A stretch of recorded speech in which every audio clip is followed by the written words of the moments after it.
আজকে তোমরা দেখতে পাচ্ছ মাছগুলো কত সুন্দর খেলছে। আগের যে মাছগুলো ছিল তার মধ্যে থেকে এই দুটো মাছ বেঁচেছে। এইটা গোল্ডফিস্ট, এদের লেজগুলো ছোটো ছোটো আছে, কাটা হয়েছে লেজগুলো, কারণ অনেক কিছু প্রবলেম হয়েছে মাঝখানে। অনেক দিন পর ভিডিও করছি। এই অ্যাকোরিয়ামে যখন জল চেঞ্জ করা হয় এখানে অ্যালগি জমে যায়। মানে জল চেঞ্জ করার পর এক সপ্তাহ পরে 150 বা 8 দিন 10 দিন পরে পুরো চারিদিকে কাছে অ্যালগি জমে যায়, শ্যাওলা আয়রন টাইপের। মানে জলে তো আয়রন আর্সেনিক যেটা বেশি থাকলে তখন অনেক বেশি জমে যায়। তো সেটা হলে তখন জলটা চেঞ্জ করতে হয় বেশি নোংরা হয়ে গেলে। তো সেরকম আমার সাথে হয়েছিল। তো আমি জলটা চেঞ্জ করেছিলাম।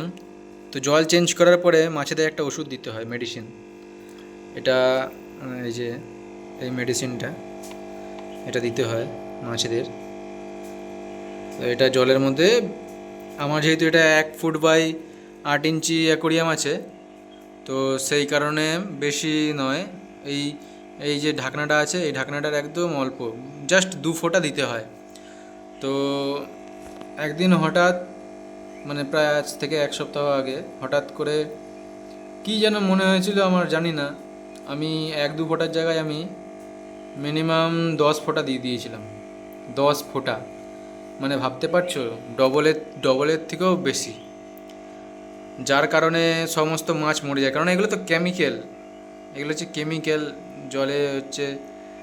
মানে মাছেদের যাতে রোগ টোগ না হয় সেই কারণে একটুখানি দেওয়া হয়, নতুন জলে যাতে মাছেদের প্রবলেম না হয় সেই কারণে দেওয়া হয়। তো কেমিক্যালের পরিমাণ যদি বেশি হয়ে যায় তাহলে আমরাও মানুষরা বাঁচতে পারবো না। যেরকম যেই জল আমরা খাই সেই জলে যদি বেশি আর্সেনিক, বেশি রকম কোনো কেমিক্যাল, ইন্ডাস্ট্রির কেমিক্যাল আসে, আমরা বাঁচতে পারবো না, পেটের রোগ হয়, আমাদেরও প্রবলেম হয়।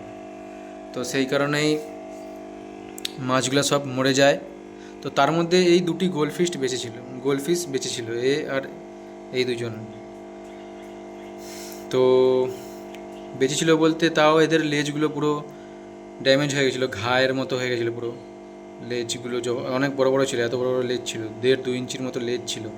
সেগুলো সব ঘা হয়ে শেষ হয়ে যাচ্ছিলো। মানে যেরকম আগুনে পুড়ে গেলে মানুষের মাথার চুল যেরকম আগুনে পুড়ে গেলে যেরকম হয়, সেরকম হয়ে গেছিলো। আগুনে পুড়ে কুকড়ে যাচ্ছিলো, পুরো সাদা সাদা হয়ে গেছিলো। তো সেই কারণে লেজগুলো কেটে দেওয়া হয়, প্লাস জল পুরো চেঞ্জ করে দিই।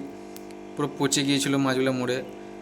দিনের বেলা আমি দিয়েছিলাম কেমিক্যাল দিয়ে, সারা রাত ধরে আর তো দেখা হয়নি। সকালে এসে দেখছি এরকম হয়ে গেছে। তারপরে সব জল টল চেঞ্জ করে এই মাছগুলোকে দুটো বেঁচেছিলো, যেটা বেঁচেছিলো বলতে এরা মানে কোনো রকম নিঃশ্বাস নিতে পারছিল না, এরাও শেষ হয়ে আসছিলো। তারপরে কোনো রকমে বাঁচিয়েছিলাম। বাঁচানোর পরে তারপরে আবার নতুন করে মাছ নিয়ে আসি। আর ওই রকম কেমিক্যাল আর আমি জীবনও দিই না, এরকমই চলছে বিনা কেমিক্যালেই। এখন মাছগুলো দেখছি ভালোই আছে, দরকার নেই এসব দেওয়ার। তো আজকে আবার জলটা চেঞ্জ করেছি। আজকে সেপ্টেম্বরের 4 তারিখ। আজকে জলটা আবার চেঞ্জ করেছি। তো জল চেঞ্জ করেছি, জলটা ঘোলা ঘোলা লাগছে। পরিষ্কার তো ক্রিস্টাল ক্লিয়ার হয়ে থাকে, কিন্তু আজকে ঘোলা ঘোলা লাগছে এই কারণেই, এই যে গাছগুলো লাগিয়েছি অ্যাকোরিয়াম ট্রি, এর মধ্যে 2 রকম গাছ আছে, ঠিক আছে। এটা হচ্ছে লোটাস, দেখতে পারবে এই যে সরু সরু যে নেমেছে, এটা এই একটা আছে, আর এইখানে এই একটা আছে সরু লোটাস গাছ, জাপানিজ।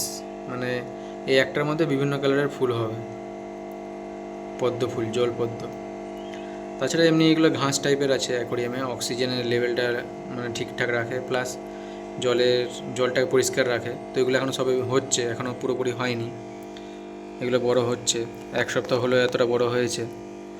পুরো বীজ এনেছিলাম, ছোটো ছোটো বীজ, তার থেকে এরকম বেরিয়েছে। তো জলটা ঘোলা হয়েছে, তার কারণ লাইট জ্বালিয়ে দেখাচ্ছি। জলের মধ্যে আমি মাটি দিয়েছি, এই দেখো নিচে দেখতে পাবে তোমরা, মাটি দেওয়া, তার উপরে বালি দেওয়া। এর কারণ হচ্ছে গাছগুলো যখন বীজ লাগিয়েছিলাম, তো বীজ লাগানোর পরে গাছগুলো ঠিক মতন হচ্ছিল না। বালিতে লাগিয়েছিলাম, তখন বালি ছিল, বালিতে ঠিক মতন হচ্ছিল না। তো সেই কারণে মাটিটা লাগিয়েছি, যাতে একটা ন্যাচারাল জিনিস পাবে। শুধু বালিতে থাকলে কোনো প্রোটিন তো পাবে না, না বালিতে, মাটিতে অনেক কিছু থাকে। তো সেটা থেকে গাছগুলো তাড়াতাড়ি বড় হবে, প্লাস হেলদি থাকবে। সেই কারণেই মাটিটা লাগানো, মানে মাটিটা দেওয়া। তো জল দেখছি যে জলটা পুরো ঘোলা ঘোলা আছে, তাও তো দেখি সবাই তো চেঞ্জ করলাম, আশা করি ক্লিন হয়ে যাবে। ঘোলা ঘোলা থাকলে কোনো অসুবিধা নেই, কিন্তু একটু দেখতে ভালো লাগতো, পরিষ্কার থাকলে দেখতে সুন্দর লাগতো আর কি। এগুলো নতুন মাছ আছে, হ্যাঁ। এখানে এই গোল্ড ফিশ তো পুরনো, আবার একটা এই যে পিছনে টেট্রা ফিশ নিয়ে এসেছি। এগুলো মলি আছে, এটা হোয়াইট বেলুন মলি, বেলুন মানে বেলুন বেলি আর কি, মানে এর পেটটা ফোলা থাকবে, হোয়াইট কালারের। এগুলো খুব রেয়ার পাওয়া যায়, খুব রেয়ার এইটা হোয়াইট কালারের দেখতে পাচ্ছ। এছাড়াও আছে টাইগার ফিশ আছে, টাইগার ফিশগুলো পিছনে লুকিয়ে আছে এদিকে, এই যে টাইগার ফিশ দেখতে পাচ্ছ কিনা জানি না, এইদিকে আরে লুকিয়ে থাকে, গ্রিন কালারের টাইগারের মতন দাগ, টাইগার ফিশ আছে। তো ভিডিওটা শেষ করলাম এখানেই, আবার দেখা হবে নেক্সট ভিডিওতে। মাছগুলো খেলছে খুব সুন্দর, তোমরাও খেলো, সুস্থ থাকো, ভালো থাকো, ফলো করো, শেয়ার করো ভিডিওটা। Thank you.